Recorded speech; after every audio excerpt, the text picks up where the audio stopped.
बिस्मिल्लाहिर्रहमानिर्रहीम। अस्सलाम वालेकुम।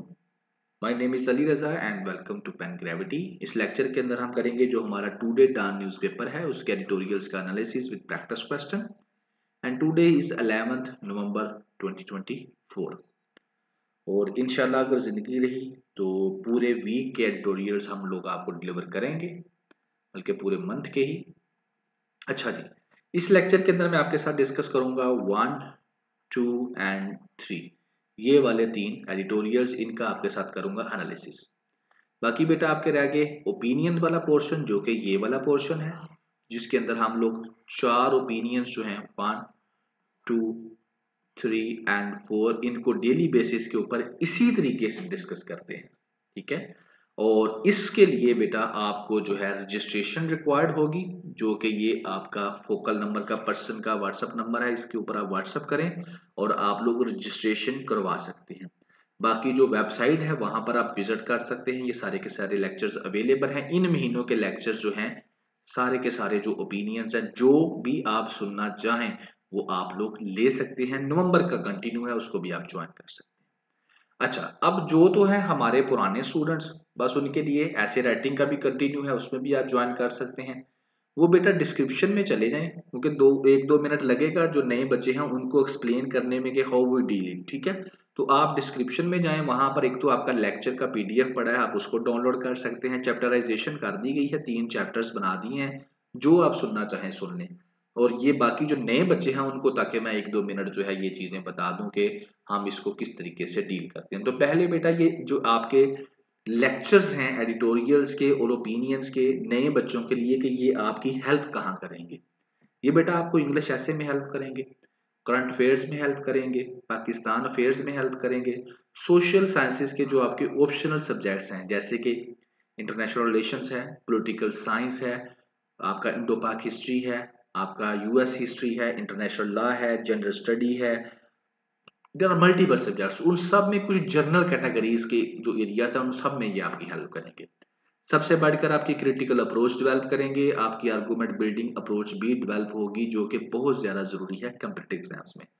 क्रक्स ये है कि ये दोनों पेपर तो आप आंखें बंद करके पास कर लेंगे अगर आप लोग पूरे साल एडिटोरियल्स और ओपिनियन सुनते हैं, और इसके लिए भी बहुत ज्यादा डाटा आपके पास आ जाएगा। लेकिन बेटा इसके लिए आपने इसके साथ साथ राइटिंग प्रैक्टिस जरूर करनी है, क्योंकि राइटिंग प्रैक्टिस के बगैर जो है ऐसे पास नहीं होगा, जितना मर्जी नॉलेज हो, क्योंकि आपने शिफ्ट करना होता है अपना नॉलेज। और इसके लिए भी हम लोगों ने एक सेशन कंटिन्यू किया हुआ है, जिसके अंदर सिर्फ राइटिंग प्रैक्टिस ही आपको करवाई जाती है। आपको टॉपिक दिया जाता है, आप उसको लिखकर टीचर को भेजते हैं, टीचर उसको चेक करता है, वैल्यूएट करता है, उसकी एक छोटी सी वीडियो रिकॉर्ड करता है और आपको भेजता है, जिसके अंदर वो आपकी मिस्टेक्स को हाईलाइट करता है और आपको बताता है लिखना कैसे है। ये व्हाट्सएप नंबर है फोकल पर्सन का, इसके साथ आप रब्ता कर सकते हैं।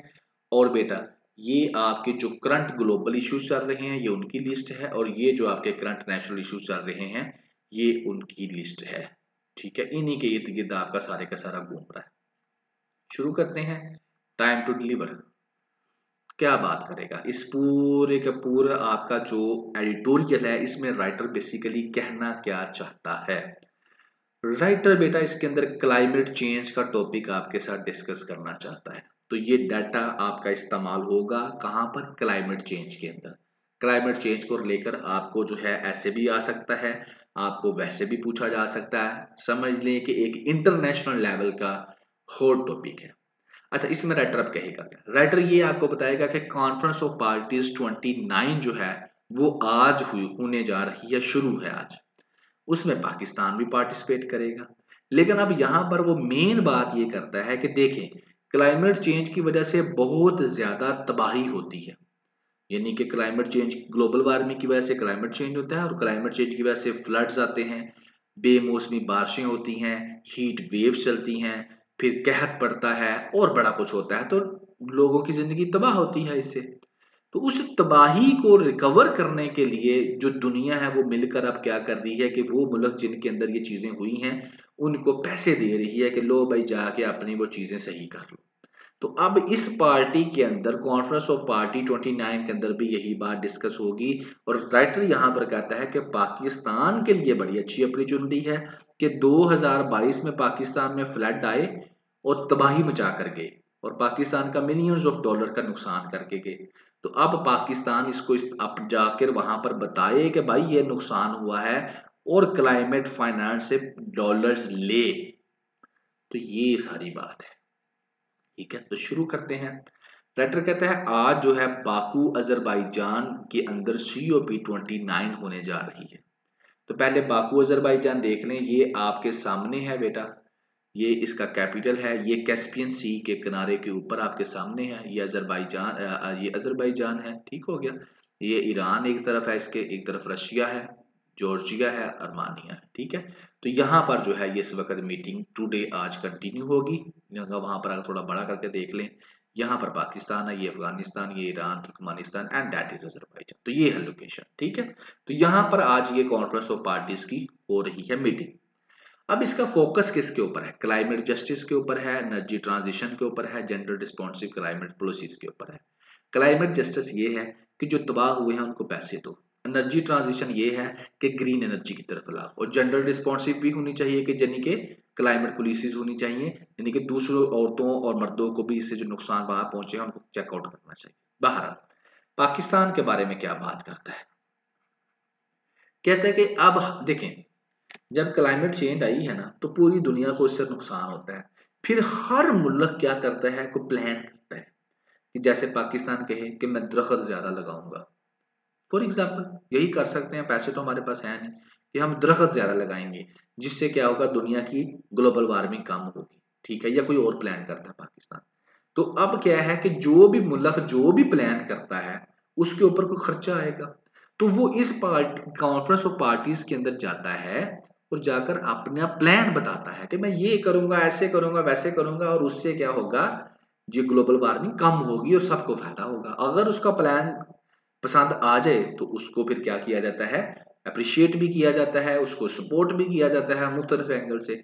तो बहरहाल पाकिस्तान के जो नेशनल इनिशिएटिव्स हैं उनमें है लिविंग इन दिस प्रोजेक्ट है एंड रिचार्ज पाकिस्तान। ये पाकिस्तान ने 2 बनाए हैं जिसके अंदर यही बातें हैं कि क्लाइमेट चेंज को कैसे बेहतर किया जाए। लेकिन कहता है कि असल जो चैलेंज है वो यही है कि फाइनेंशियल सपोर्ट हासिल करना, कि पाकिस्तान वहां पर अपने ये प्रोजेक्ट्स बताए। इन प्रोजेक्ट जैसे लिविंग इन दिस प्रोजेक्ट है और रिचार्ज पाकिस्तान है क्लाइमेट को लेकर, कि इसके अंदर हम ये ऐसा करेंगे, दरख्त लगाएंगे, फॉरेस्ट की कटिंग को बंद कर देंगे, हम लोग जो है कोयले पे बिजली नहीं बनाएंगे, हम ग्रीन एनर्जी की तरफ जाएंगे। लेकिन एंड पे कह दे कि क्योंकि मेरे पास पैसे नहीं है तो मैंने ग्रीन एनर्जी पे जाना है, तो ग्रीन एनर्जी पे करने के लिए मुझे सोलर लगाने की, प्लेटें लगाने की जरूरत है, तो लिहाजा मुझे इतना पैसा दिया जाए ताकि मैं सोलर प्लेटें लगा के साफ एनर्जी बनाऊं और कोयले से एनर्जी ना बनाऊं। तो उससे क्या होगा, जब कोयले से एनर्जी नहीं बनाऊंगा तो हवा में धुआं कम जाएगा, जब हवा में धुआं कम जाएगा तो हवा में कार्बन डाइऑक्साइड गैस कम जाएगी, जब हवा में कार्बन डाइऑक्साइड गैस कम जाएगी तो ग्लोबल वार्मिंग कम होगी, जब ग्लोबल वार्मिंग कम होगी तो क्लाइमेट क्राइसिस जो है वो कम हो जाएंगे। तो उससे ना सिर्फ मुझे बल्कि पूरी दुनिया को फायदा होगा। तो इस तरह की स्टोरी इन्होंने बना के वहां पर देनी है। और उससे क्या होगा, फिर पाकिस्तान को सोलर प्लेटें लगाने के लिए पैसे दिए जाएंगे या ग्रीन इनिशिएटिव्स के लिए पैसे दिए जाएंगे। और पैसे कौन देगा, इंटरनेशनल कम्युनिटी देगी। ठीक है, तो ये बात है सारी की सारी। अच्छा जी, अब इंटरनेशनल जो पब्लिक वो क्या कहती है, इंटरनेशनल कम्युनिटी वो कहाँ था? उन्होंने कहा था 2021 के अंदर कि हम लोग $22 बिलियन देंगे दुनिया को इन कामों के लिए जो मैंने अभी आपके सामने बोले। कोई भी मुल्क हो सकता है, लेकिन अब 2022 में उन्होंने कहा कि हम $28 बिलियन देंगे। लेकिन राइटर यहां पर कहता है कि ये पैसे बड़े थोड़े हैं। क्यों? कहते हैं कि अगर सिर्फ पाकिस्तान का हिसाब लगाया है, वर्ल्ड बैंक ने पाकिस्तान का सिर्फ हिसाब लगाया है कि पाकिस्तान को क्लाइमेट रेजिलिएंट बनने के लिए, कि क्लाइमेट रेजिलियंस का मतलब ये है कि क्लाइमेट पाकिस्तान को तबाह ना करे, तो उसके लिए पाकिस्तान को कितना पैसा चाहिए, $348 बिलियन चाहिए पाकिस्तान को 2030 तक। इतना पैसा पाकिस्तान को चाहिए और ये पूरी दुनिया को इतना दे रहे हैं, तो पाकिस्तान अकेले को इतना चाहिए। हाँ, दूसरा वो कहता है कि ये थोड़ा है, और दूसरी तरफ वो ये कहता है कि एक बनाया गया था लॉस एंड डैमेज फंड, जो COP28 हुई थी उसके अंदर ये बात की गई थी दुबई के अंदर। ठीक है, अच्छा, अब ये लॉस एंड डैमेज फंड क्या है? लॉस एंड डैमेज फंड का सिंपल है, पाकिस्तान जो है वो carbon dioxide gas less than 1% हवा में छोड़ रहा है। ठीक हो गया, ये पाकिस्तान। अब कई हैं जैसे चाइना है, मुझे एग्जैक्ट नहीं पता, लेकिन वो 10% कर लें, 15% कर लें, जितनी भी करनी कर लें, इतनी छोड़ रहा है। क्यों छोड़ रहा है? क्योंकि उसने इंडस्ट्रियां लगाई हुई हैं, इंडस्ट्रियों से धुआं निकलता है और धुआं के अंदर कार्बन डाइऑक्साइड गैस होती है, तो ग्लोबल वार्मिंग होती है। लेकिन उस इंडस्ट्री को लगाकर जब वो कोई एटम बनाता है तो उसको बेचता है, तो वो अमीर होता है, रिच होता है। लेकिन उसके धुएं से पाकिस्तान तबाह हो रहा है। कैसे? उसके धुएं से ग्लोबल वार्मिंग होगी और पाकिस्तान के जो ग्लेशियर्स हैं वहां से जो बर्फ पिघली और साथ में बारिशें होगी, पाकिस्तान में फ्लड आ गया 2022 के अंदर। अब क्या करता ये है, बढ़ता ये है, यानी कि एक्टिविटीज इसकी हैं, नुकसान इसको हो रहा है। तो अब लॉस एंड डैमेज फंड ये कहता है कि ये जो हैं, जो पैसे कमा रही हैं इंडस्ट्रियां लगाकर, अब ये डॉलर देंगे इनको, पाकिस्तान को डॉलर, जिनका नुकसान हुआ है उनको डॉलर देंगे, उनको पैसा देंगे। So that is loss and damage fund. लेकिन लॉस एंड डैमेज फंड के अंदर भी राइटर कहता है कि सिर्फ 770 मिलियन डॉलर मिलने हैं। कैपेसिटी पाकिस्तान की इतनी 348 बिलियन डॉलर, लेकिन मिल कितने रहे हैं? 770 मिलियन, जो कि बहुत थोड़े हैं। फिर यहां पर वो कहता है जब फ्लड आए थे ना 2022 में, तो वर्ल्ड बैंक ने जब हिसाब लगाया ना, तो पाकिस्तान का 30 बिलियन डॉलर का डैमेज हो गया था। 77 मिलियन आप लोग दे रहे हैं, बस इतने से 1 मिलियन भी नहीं दे रहे, और यहाँ पर हमारा 30 बिलियन डॉलर्स का नुकसान हो गया। और अब क्रॉस बॉर्डर जो है पंजाब की तरफ से, जैसे अभी हम लोगों ने आज के ओपिनियन में भी डिस्कस किया कि पंजाब की तरफ से जो है वो आ रहा है धुआं पाकिस्तान के अंदर, लाहौर के अंदर, यहाँ पे तबाही जा रहा है। और यहाँ पर एक और चीज, ये तो क्लाइमेट से रिलेटेड है, एक एक्स्ट्रा छोटा सा बता दूं कि पाकिस्तान में जब ग्लोबल वार और टेरर इन्होंने शुरू की ना, तो अमेरिका ने पाकिस्तान को क्या किया? एड दी। और एड देने के बाद पाकिस्तान को कहा तुमने काम नहीं किया। तो यही बात हुई, वो फॉर एग्जाम्पल तुम लोगों ने अगर वो 1 बिलियन डॉलर हमको एड दी है ना, 1 बिलियन डॉलर, तो पाकिस्तान का नुकसान जो है वो 10 बिलियन डॉलर का हो चुका था। एड 1 बिलियन की है, लेकिन नुकसान 10 बिलियन का हमने कर लिया। कैसे? हमारा भाई इंफ्रास्ट्रक्चर तबाह हो गया, हमारे कई जो सिविलियंस हैं, कई जो हमारे नौजवान हैं वो शहीद हो गए आर्मी आर्मी के दूसरे। उसके अलावा पाकिस्तान के अंदर इनसिक्योरिटी फैल गई, पाकिस्तान के अंदर फॉरेन डायरेक्ट इन्वेस्टमेंट रुक गई, कारोबार रुक गया। पाकिस्तान दुनिया के अंदर एक टेररिज्म की लिस्ट में डाल दिया गया कि यहाँ पर टेररिज्म है, इनसिक्योरिटी, टूरिज्म रुक गया। तो पाकिस्तान ने जहां पर 1 बिलियन डॉलर फॉर एग्जाम्पल लिया था, वैसे तो पता नहीं कितने दिए होंगे, 7 बिलियन था, कितना था, लेकिन उसके बदले में 10 गुना अपना नुकसान कर लिया। तो यहाँ पर 30 बिलियन डॉलर का हमारा नुकसान हुआ और हमें दे कितने रहे हैं? 77 बिलियन, और ये भी अभी सिर्फ वादा किया, दे नहीं रहे। तो ये है, वहां पर जाके आपने पैसे लेने हैं, ये बताना है वहां पर कि इतना नुकसान हुआ है, यहाँ पर यहाँ बताना है, वहां पर बताना है इतना नुकसान हुआ है, लेस देन 1% छोड़ता हूं, मैं क्या करूं, मुझे पैसे दो, मैं मर गया हूं। ये वहां पर जाके तुम लोगों ने COP29 के अंदर बताना है। अब देखना ये बता सकते हैं या नहीं। बाहर इस साल की कहता है डिस्कशन वहां पर यही है कि क्लाइमेट फाइनेंस दी गोल जो है उसको चेक किया जाए। पिछले साल 100 बिलियन था, ठीक है ना, और अब देखना क्या क्या करते हैं। तो अब जो है डेवलपिंग नेशंस के लिए उन्होंने एक क्लाइमेट फाइनेंस जो है उसकी ऑप्शन रखी हुई है। और इसके अंदर राइटर ये कहता है कि जो डेवलपिंग कंट्रीज, जैसे हम लोग हैं, हमें पैसा नहीं दे सकते तो ना दें, हमारे कर्जे ही माफ कर दें, हमारे जो कर्जे हैं उनको खत्म कर दें, ठीक है, इस ऐसा ही कुछ कर दें। तो ये भी आप लोग वहां पर बात कर सकते हैं पाकिस्तान।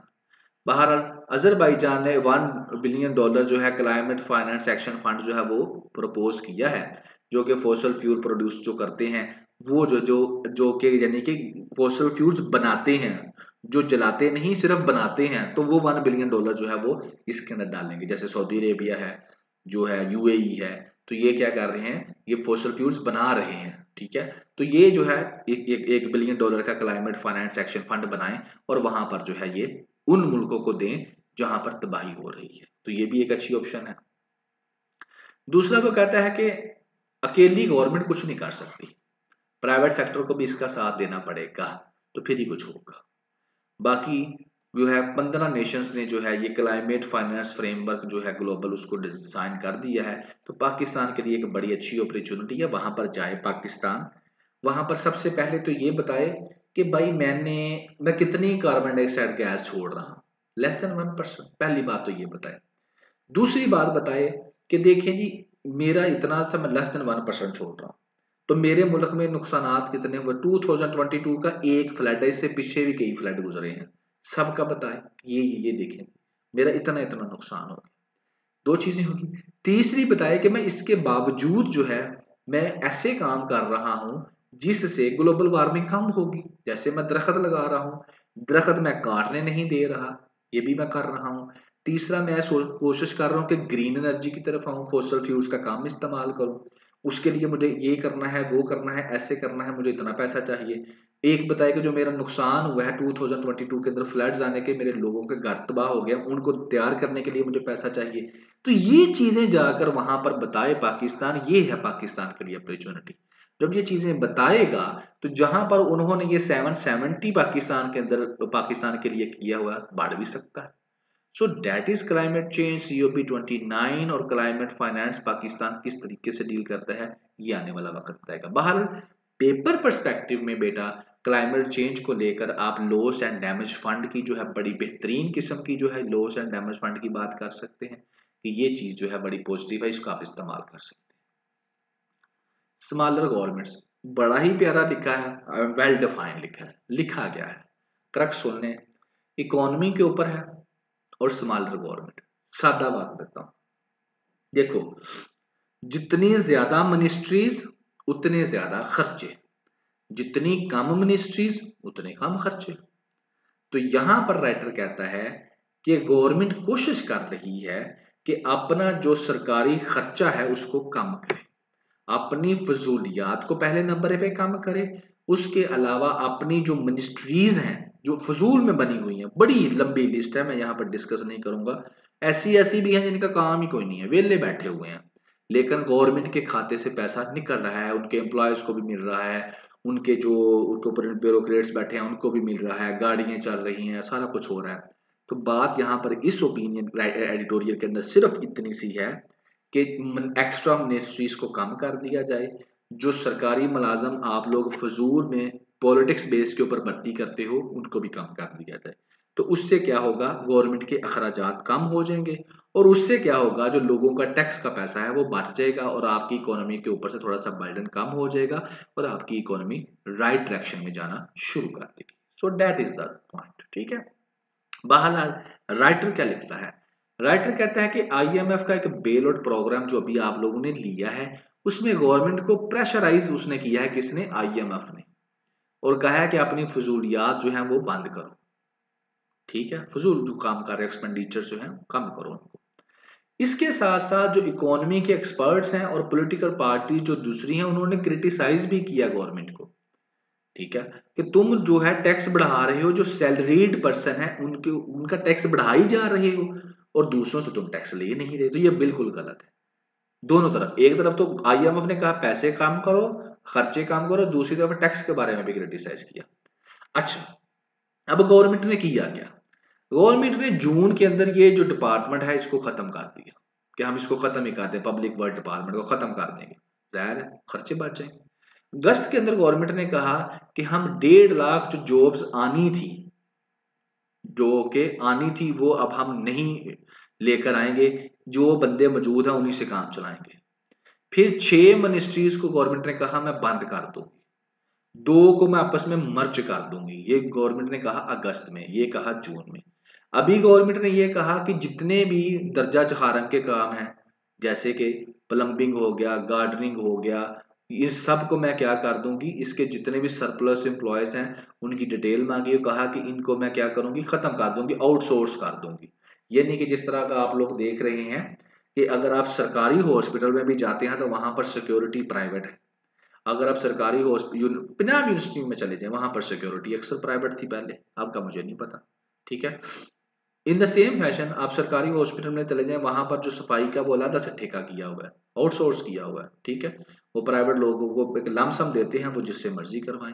हाँ, वो कहता है ये काम किया जाएगा। उसके साथ साथ जो एम्प्लॉयज एक्स्ट्रा बचते हैं, एक्स्ट्रा हैं, उनको जो है शेक, गोल्डन शेक हैंड दे दिया जाएगा, इकट्ठे लमसम पैसे देकर उनको घर भेज दिया जाएगा। ये बाद में गवर्नमेंट ने कहा मैं ये करूंगी। फिर गवर्नमेंट ने कहा कि अभी तक कहता है कि सिर्फ 15 से 16 मिनिस्ट्रीज के अंदर ये काम शुरू किया, हालांकि 40 टोटल मिनिस्ट्रीज हैं, डिविजन हैं, ठीक है ना।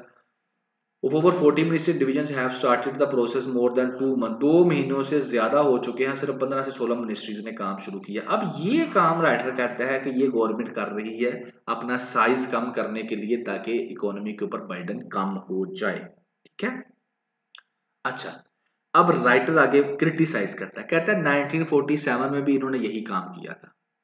ठीक है ना, इन्होंने यही काम किया था कि हम प्लानिंग मिनिस्ट्री के अंदर कि हम साइज जो है ना उसको सही कर दें, जो अब बातें इन्होंने की हैं। 1997 में भी यही कहा था इन्होंने, इसको मर्ज करने जा रहे हैं, इसको खत्म करने जा रहे हैं। कहता है कुछ नहीं हुआ और अभी भी कुछ नहीं होगा, ऐसी बात कर दी उसने। कहता है कुछ नहीं किया था अभी और अब भी कुछ नहीं करेंगे। अच्छा, कहता है कि टोटल नंबर ऑफ जो फेडरल एम्प्लॉइज थे ना 2011 के अंदर, 2011 के अंदर वो था 8,29,000।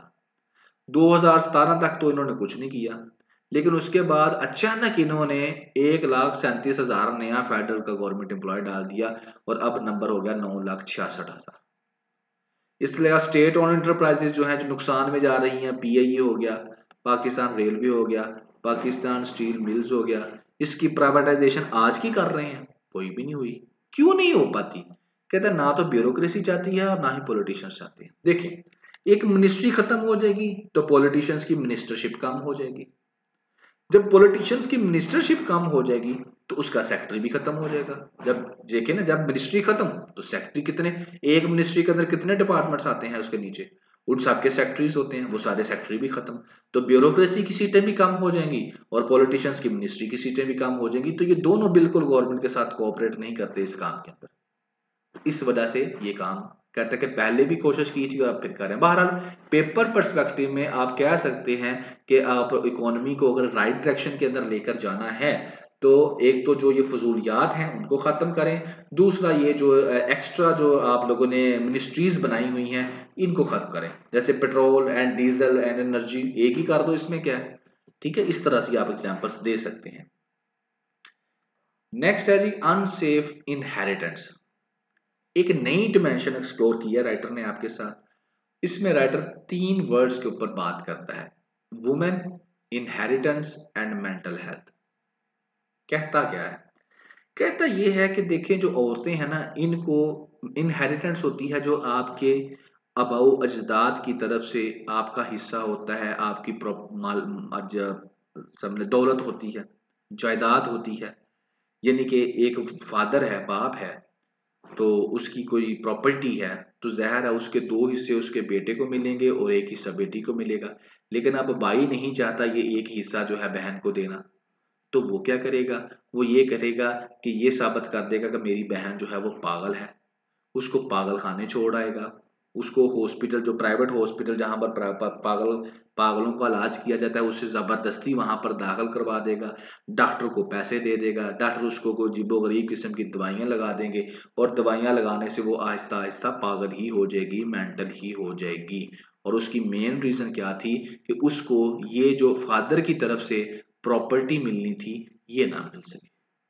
वो भी एडिटोरियल में ये डिस्कस किया गया बेटा, लेकिन मैं ये इसको शुरू करने से पहले आप में से कोई भाई होंगे, कोई बहनें होंगी, देखें या ज़रूर दो, जिसका जो बनता है दे दो, क्योंकि आपको नहीं पता कि आने वाले वक़्त में अल्लाह ताला ने आपको कैसे नवाज़ना है और कहाँ से नवाज़ना है।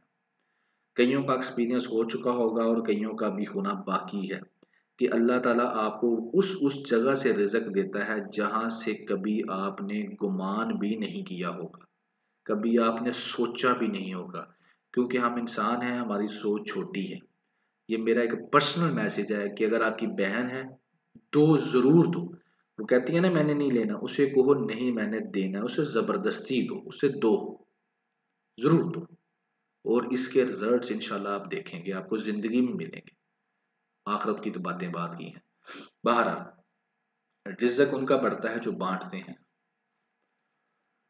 प्रॉपर्टी राइट और वुमेन के साथ आखिरी बात है, बात करेगी, आप वुमेन राइट्स की बात कर सकते हैं और इस डिमेंशन को भी आप हाईलाइट कर सकते हैं कि औरतों को मेंटल करार दे दिया जाता है जस्ट टू कि उनको देना ना पड़े।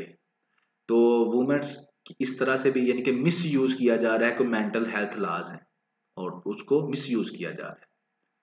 कौन? जो मेयर्स हैं वो इस्तेमाल करते हैं, प्राइवेट जो सेंटर्स बने हुए हैं वहाँ पर मिस ट्रीटमेंट किया जाता है पेशेंट्स के साथ, उनको ज़बरदस्ती हॉस्पिटलाइज कर दिया जाता है। और ये रिपोर्ट भी आई है मेंटल हेल्थ ऑर्डिनेंस 2001 के हिसाब से। 2022 के अंदर एक रिपोर्ट आती है malpractice in mental health in Pakistan call for regulation, उसके अंदर यही चीज़ें बताई गई हैं। सबसे बड़ा जो ऑब्स्टेकल है वो क्या है, वो है पैट्रियार्चिकल जो आपकी सोसाइटी है जिसके अंदर मेल डोमिनेट करता है, ठीक है ना। और लीगल जो इलिटरेसी है, औरतों को अपने राइट्स का पता नहीं होता। तो इस वजह से जो राइटर कहता है ये सारा कुछ था। हालांकि जो आपका कॉन्स्टिट्यूशन है वो आर्टिकल 23 के अंदर राइट टू ओन प्रॉपर्टी औरत और मर्द दोनों को देता है। फिर आपका पूरे का पूरा एक्ट है जो कि प्रोटेक्ट करता है ओनरशिप को और वुमेन्स की प्रॉपर्टीज को, और जो है शील्ड करता है कि अगर औरतों को हरास किया जाए या उनको नुकसान पहुंचाया जाए। तो सादा एंड टू द पॉइंट इसके अंदर राइटर जो डिस्कस करता है वो यही करता है कि पाकिस्तान के अंदर औरतों को हिस्सा ना देना पड़े इनहेरिटेंस में, उनको इस साइड पर खींच कर जबरदस्ती लाया जाता है और उनको मेंटल हेल्थ का इशू डिक्लेयर करके उनको हॉस्पिटलाइज कर दिया जाता है। सो ये हो रहा है हमारी सोसाइटी के अंदर, लोग कर रहे हैं, लेकिन जो अच्छे लोग हैं वो नहीं कर रहे। वो अपनी बहनों को, अपनी बेटियों को जो उनका शरई हिस्सा बनता है वो भी देते हैं और उसके अलावा भी देते हैं, क्योंकि ये जो बहनें होती हैं ये यू कैन नॉट अंडरस्टैंड, अगर आप अभी तक नहीं, ये जान दे सकती हैं अपनी भाई के लिए। तो अगेन इट्स माय पर्सनल कहने के मैसेज है आप लोगों को, जो भी भाई सुन रहे हैं, जो भी बेटे सुन रहे हैं, कभी किसी का भी जो हिस्सा है उसके ऊपर अपनी नज़र ना रखें। इंशाल्लाह अल्लाह की तरफ से आपको ऐसी मददें मिलेंगी जो आपने कभी सोची भी ना होंगी। ये बेटा व्हाट्सअप नंबर है फोकल पर्सन का, आप इससे रब्ता कर सकते हैं किसी भी मामले के लिए। और बाकी ये जो है ना रजिस्ट्रेशन एटलीस्ट वन टाइम ज़रूर करवाएं, वन टाइम इनको ज़रूर सुने, and if you feel the difference then you can continue. और इसमें भी वन टाइम आप लोग ज़रूर आएँ, प्रैक्टिस करें, लिखें, चेक करें, डिफरेंस फील हो तो आप हमें आगे कंटिन्यू करें। So thank you very much.